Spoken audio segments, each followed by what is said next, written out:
Este es un 2011 Infiniti G37. Este coche tiene una transmisión automática, un motor V6 de 3.7 litros y el sistema de tracción en las 4 ruedas.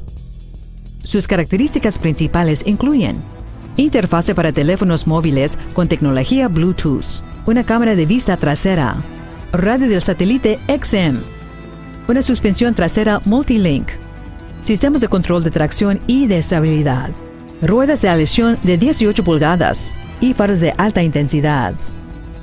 Las siguientes características incluyen también asientos con ajuste eléctrico, rejillas de ventilación del calentador para los pasajeros del asiento trasero, un espejo retrovisor electrocromático, un volante con cobertura de piel, bolsas de aire laterales de cortina traseras, neumáticos de alto rendimiento, tecnología de asistencia para los frenos. Y este vehículo tiene menos de 27,000 millas.